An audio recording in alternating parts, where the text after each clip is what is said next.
Jai Gurudev. My name is Aladada Kananda, and I was born in Brazil.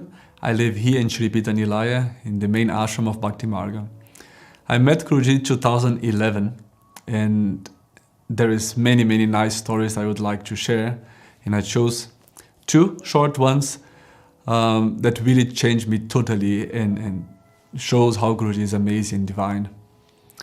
Back in 2011, after 1 or 2 months after I met him, and he left this impression on me that he's so special and divine, I remember I was walking here in the lobby of the main ashram, and I was still in this phase of is he my real guru or not? Is he my spiritual master?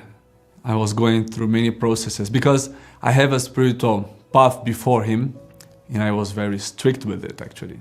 I was not easily willing to change. So when I was 16 years old, I was practicing yoga and meditation, and I was doing that really every day with discipline. So it came to this point, I was passing by here and Guruji stops me on the way. He was walking the opposite direction, and then he looked very deep in my third eye, like going like inside. It felt a bit awkward. He was coming close, looking deep in my third eye, and then he's like, I see you practice every day. Of course, in that moment, first he proved to me that he sees whatever he wants to see. I mean, he's omniscience.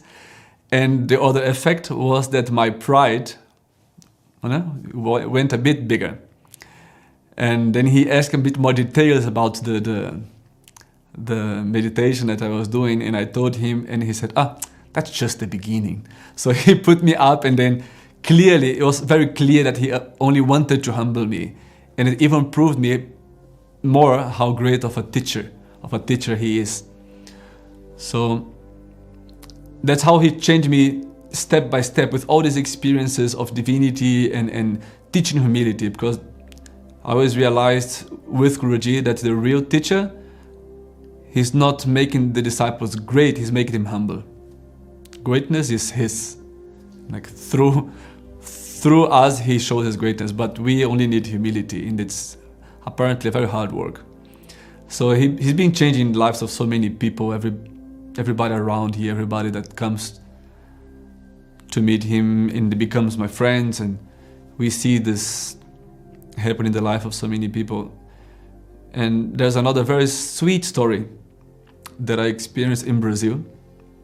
I was there with Guruji for a darshan, I believe 2015, in a city called Florianópolis in South Brazil. It's a very beautiful city. So early morning I went to see Guruji in the hotel where he was staying, and from the hotel he had to go to a devotee's house. He could walk from the back of the hotel to the devotee house in, I think, 3 minutes. But if he takes the front of the hotel, he goes to the big avenue, and there's no trees, it's just hard sun on your head, and you have to walk 15 minutes and make a big round in the hill up. For some reason, he chose to do the long way, and we were already late. So that's how Guruji starts playing with our minds, and I was, oh my God, why? We're already late, we have something to do in the temple, and this and that. And so my mind was getting agitated, but okay, let's go along. So we are walking and talking, and the sun is hitting our heads, we are sweating already, like after 5 minutes, really sweating. So we reach this shop on the way. And Guruji wanted, for some reason, to enter this shop. And I was, really Guruji, we are late. He wanted to enter this shop. So we enter this shop and we sit down, a lady seller, she receives us very nicely. And then she sees Guruji, this Indian master, dressed like an Indian master. And she looks at him and starts to cry. She's speaking Portuguese, I'm translating. She says, is this the spiritual master who is going to give a darshan the next days? I said, yes. And then she started to cry stronger. And I said, what's going on?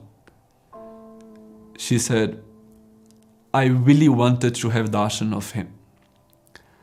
But because of my work, I was not allowed to go. And I'm so happy that he came to see me here.